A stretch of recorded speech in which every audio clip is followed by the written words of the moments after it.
안녕하세요. 플라네타리움에 오신 것을 환영합니다.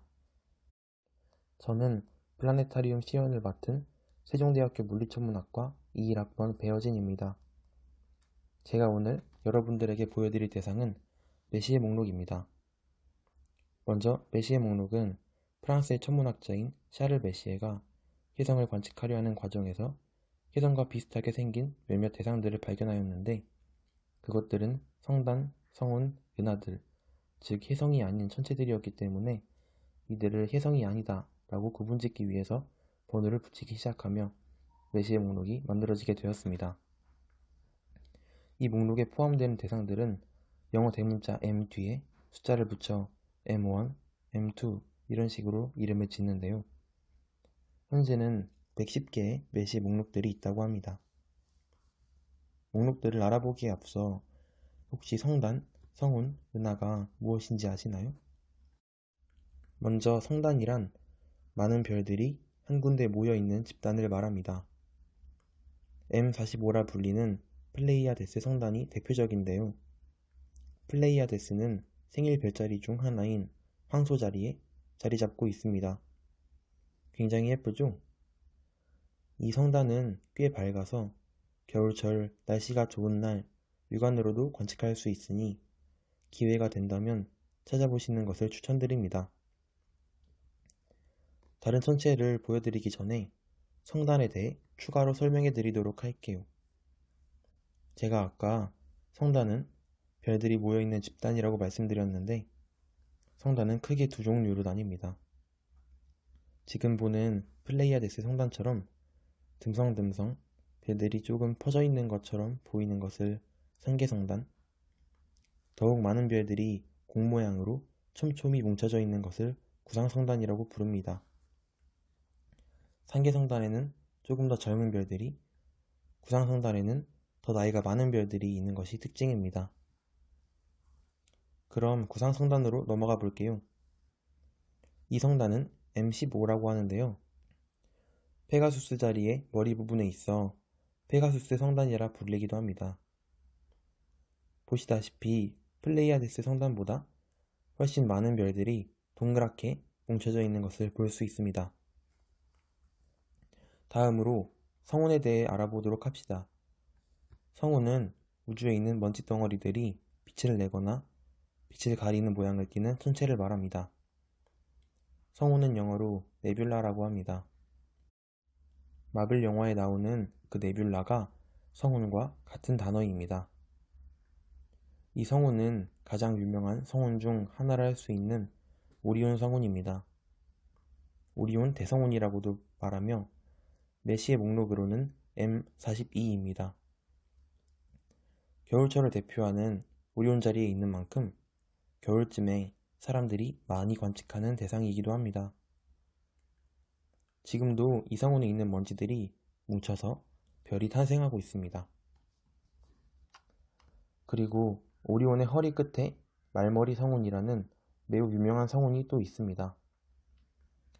이 천체는 메시의 목록에는 없지만 다른 유명한 목록 중 하나인 뉴 제너럴 카탈로그 NGC를 만들 때 색인 목록으로 들어가 있던 IC 인덱스 카탈로그 중 434번에 해당하며 체스 말처럼 생긴 말머리가 뚜렷이 보이는 것이 특징입니다. 말머리 부분이 검게 보이는 이유는 뒤에서 오는 빛들을 먼지들이 모조리 흡수했기 때문입니다. 이런 성운은 암흑성운이라 부르며 현재 보고 계신 말머리 성운이 가장 대표적인 암흑성운입니다. 성운 중 마지막으로 행성상 성운에 대해 알아보도록 하겠습니다. 크고 늙은 별이 수명을 다하여 폭발하면 바깥쪽 기체들은 멀리 흩어지고 중심부 핵은 뭉쳐서 백색 외성이라는 별을 만들기도 합니다. 그렇게 만들어진 천체의 중심부에 있는 백색 외성이 자외선을 내뿜으면 주위에 흩어져 있는 기체들이 알록달록하게 빛나게 되는데, 이를 행성상 성운이라고 합니다. 여름철 검은고 자리에 있는 M57은 고리 성운이라고도 불리는데요. 대표적인 행성상 성운 중 하나입니다. 또 다른 행성상 성운으로는 무려 메시에의 가장 첫 번째 대상인 M1 개성운이 있습니다. 이 성운의 중심별 폭발이 지구에서 1054년에 관측되었는데요. 당시 기록에 따르면 이 폭발이 1년 가까이 하늘에 보였으며 밝기가 마치 금성과 같고 한 달 동안은 낮에도 보일 정도로 밝았다고 합니다. 특히 밤에는 달만큼 밝았다고 하네요. 거대한 폭발을 일으키며 최후를 맞이한 별은 그 에너지의 충격파 때문에 이렇게 불규칙적인 모양의 성운을 만들게 됩니다. 마지막으로 은하에 관해서 설명해 드리도록 하겠습니다. 사실 80여 년 전까지만 해도 우리 은하가 곧 우주 전체라고 생각하는 사람이 대다수였습니다. 물론 아인슈타인도 마찬가지였죠.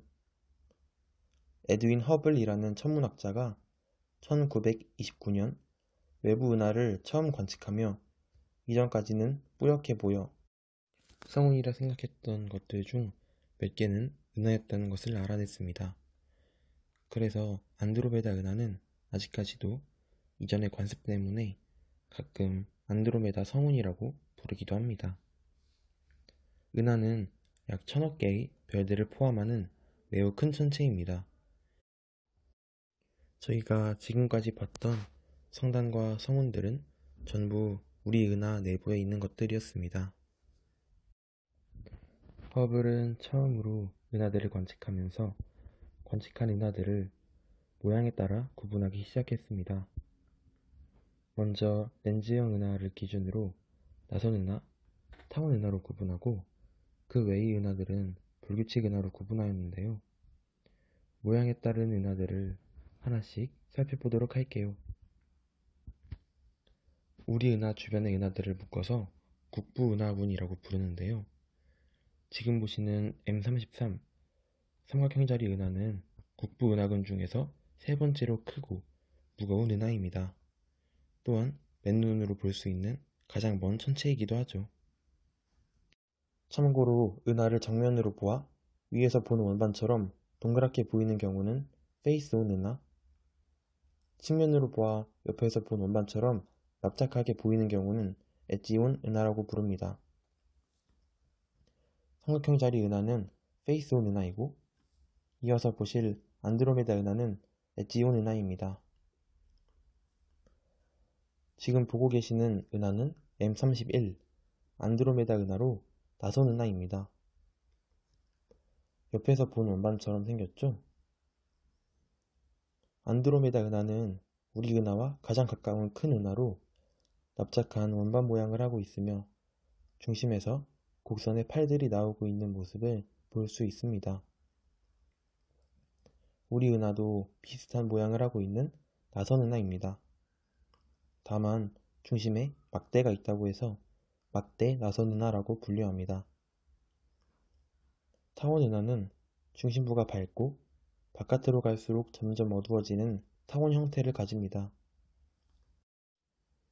안드로메다 주위를 도는 위성 은하인 M32와 M110 모두 타원 은하입니다. 또한 몇 년 전 블랙홀의 사진을 찍어 세계가 떠들썩했던 적이 있습니다.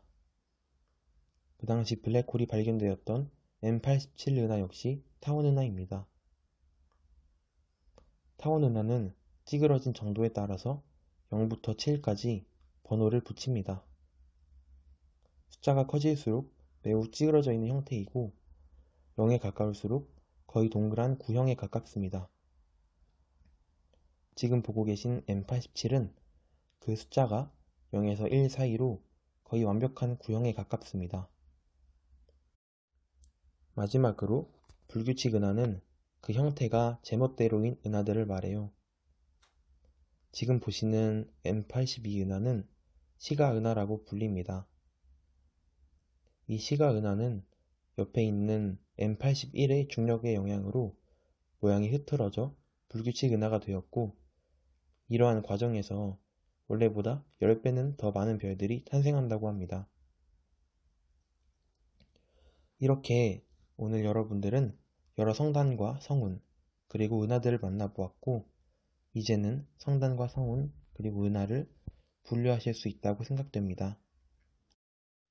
오늘 저의 시연 들어주셔서 감사하고, 다소 어려운 내용일 수 있었겠지만 잘 따라와 주셔서 다시 한번 감사드립니다.